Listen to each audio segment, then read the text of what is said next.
Hello friends, आप सभी को मेरा प्यार भरा नमस्कार। शारदीय नवरात्र का पहला दिन है आज। आप सभी को मेरी तरफ से नवरात्रि की हार्दिक शुभकामनाएं। माता रानी आपको और आपके परिवार के सभी सदस्य को अच्छा स्वास्थ्य, धन धान्य, खुशियों का आशीर्वाद दे। और यही नहीं, अगले नवरात्र तक माता रानी का आशीर्वाद आप तक यूं ही बना रहे। दोस्तों, आज सुबह मैं नहा धोकर अपने ही गार्डन के छोटे से बागीचे से फूल लेने गई। मेरे घर में आम का पेड़ भी है। मैंने आम के पत्ते तोड़े, तुलसी के 2-4 पत्ते तोड़े।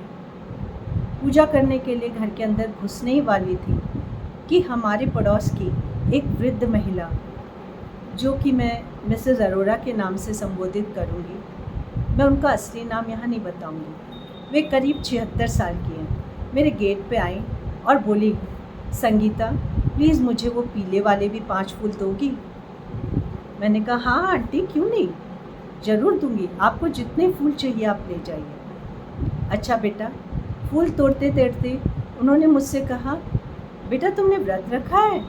हाँ आंटी, आज तो मैंने रखा है व्रत।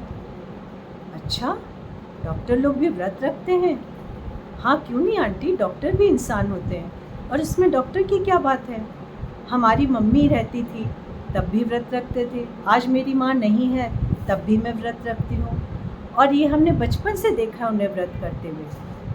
मैं तो जब मेडिकल कॉलेज में थी, हॉस्टल में थी, तब भी हम कुछ लड़कियाँ मिलके व्रत करते। उन्होंने कहा अच्छा। फिर पूछा कि तुम्हें पता है कि कलश के ऊपर नारियल रखा जाता है? हाँ आंटी, क्यों नहीं पता है, हम तो इसको हरेला कहते हैं, कुमाऊनी लोग इसको हरेला कहते हैं, हम तो हरेला बोते हैं, दोनों नवरात्र में बोते हैं। अच्छा, वो थोड़ी डिसअपॉइंटेड हो गई कि अरे इसको तो पता है। फिर कहने लगी, तुम्हें पता है कि नारियल का मुंह किस दिशा में होना चाहिए जो नारियल कलश के ऊपर रखते हैं? मैंने कहा आंटी इतना तो मुझे पता नहीं है, हाँ जैसे मैंने अपनी मम्मी को करते हुए देखा था वैसे ही रखती हूँ। अरे तुम्हें कुछ पता नहीं है, मैं क्या करती हूँ, अभी घर जाते ही तुम्हें एक लिंक भेज देती हूँ यूट्यूब में, उसमें ज़रूर देख लेना नारियल का मुंह किस दिशा में होना चाहिए, नहीं तो तुम जितना भी पूजा पाठ करोगी वो सब व्यर्थ जाएगा। मैंने सोचा आंटी से बहस क्यों करना है। मैंने कहा जी आंटी, लेकिन आंटी आपने तो पिछले साल भी एक लिंक भेजा था, वो तो अभी तक मेरे फ़ोन में सेव्ड है। नहीं बेटा, इस बार माता रानी हाथी में सवार होकर आ रही हैं, इस बार के उपाय अलग हैं। मैंने हाँ में सर हिला दिया। अच्छा, नारियल कैसा वाला लाई हो तुम? आंटी नारियल तो नारियल है, कच्चा नारियल तो कोई नहीं चढ़ाता। मतलब कि हरा वाला नारियल नहीं चढ़ाते हैं जिससे पानी पीते हैं, भूरा रंग का होता है नारियल। भूरे में भी कौन सा भूरा तुम्हें पता है? नहीं आंटी, मैंने तो कभी ध्यान नहीं दिया। मैं तो क्लिनिक से आते समय फल की दुकान से सारे फल ले आई, नारियल ले आई, और आज उसी नारियल को रखूँगी। कैसे रखते हैं नारियल तुम्हें पता है? आंटी मैंने तो इतना देखा है कि कलश में कलावा बांधते हैं, फिर नारियल में भी कलावा बांधते हैं, सिंदूर लगाते हैं, लाल चुनरी से ओढ़ते हैं और कलश स्थापना करते हैं। बस यही तो तुम आज की जनरेशन मार खा जाती हो। नारियल का भूरा रंग भी मैटर करता है, किस तरह का भूरा रंग होता है। अगले नवरात्र में तुम मुझे अपने साथ ले चलना, मैं बताऊंगी कैसे भूरे रंग का नारियल होता है।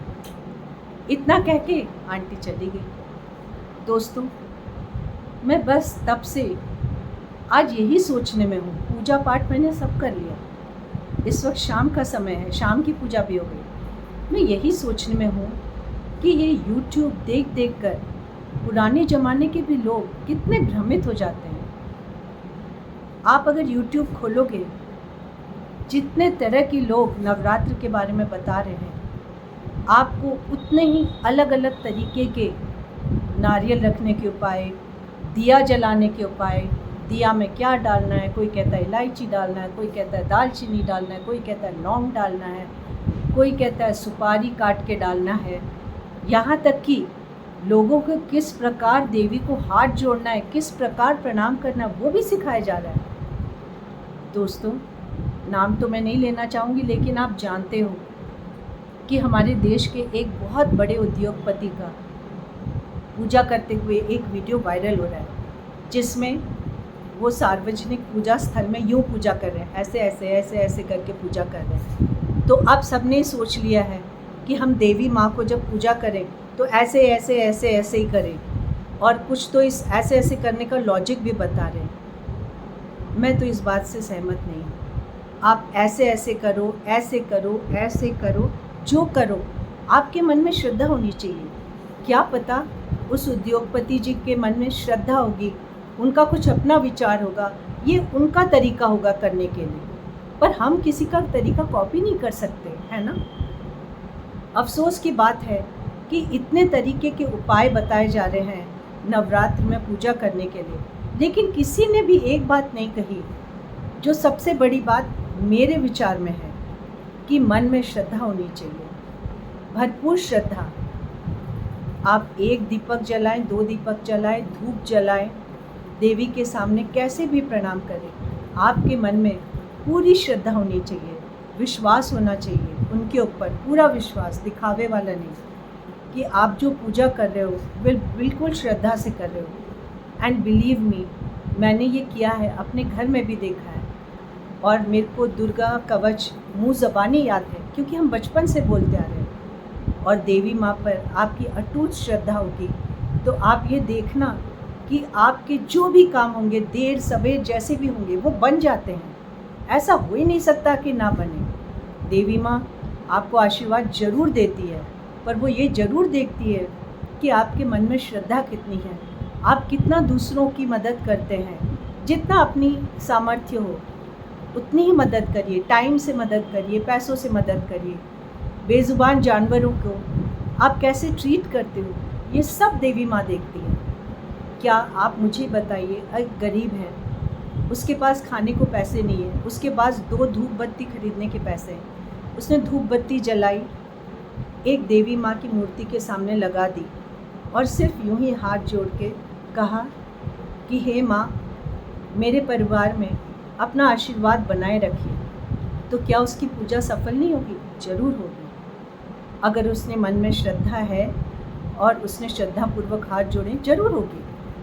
हम ही को लीजिए, हम लोग कभी ट्रैवल करते हैं, नवरात्र के समय ट्रैवल कर रहे होते हैं, उस समय तो हमारे पास कोई मूर्ति नहीं होती, कुछ नहीं होता है, लेकिन फिर भी तो हम मन ही मन भगवान को याद करते हैं ना, श्रद्धा से करते हैं, तब भी भगवान का आशीर्वाद हमारे पास रहता है। चाहे देवी माँ हो, चाहे भोले बाबा हो, चाहे गणपति बप्पा हो, कोई भी हो, सबके अपने अपने भगवान मानने का तरीका सही होता है, बशर्ते श्रद्धा से।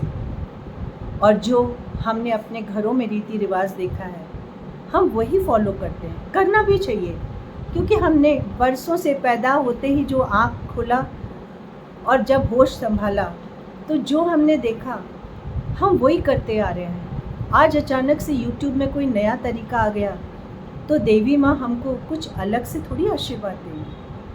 देवी माँ भले ही 9 दिन आती है, लेकिन वो हम पे नज़र हमेशा रखती हैं, हर दिन रखती हैं। दोस्तों, आज का मेरा यही कहना है कि नवरात्र एक बहुत पावन पर्व है। हिंदू धर्म, सनातन धर्म में ये मानना है कि देवी माँ 9 रूप में 9 दिन हमारे घर वास करने आती है। आप जरूर पूजा करिए, जैसी आपकी इच्छा होती वैसे करिए। व्रत रख के करते हैं तो और भी अच्छा है, नहीं रख पाते हैं किसी कारणवश तो भी कोई दिक्कत नहीं, आप हाथ जोड़ लीजिए, लेकिन श्रद्धापूर्वक। और हाँ, ये YouTube में अलग अलग चीज़ों को फॉलो करने की कोई ज़रूरत नहीं है। आपके दादा दादी, नाना नानी, मम्मी पापा जिस तरह पूजा करते थे, आप उसी तरह करिए, मन में श्रद्धा रखिए, दूसरों की मदद करिए, तभी हर पूजा सफल होती है। आशा है आप मेरी बात से सहमत होंगे। अगर नहीं है सहमत तो प्लीज़ कमेंट लिख के बताइएगा। फिर से आप सभी को नवरात्र की बधाई और धन्यवाद मुझे अपना समय देने के लिए। नमस्कार।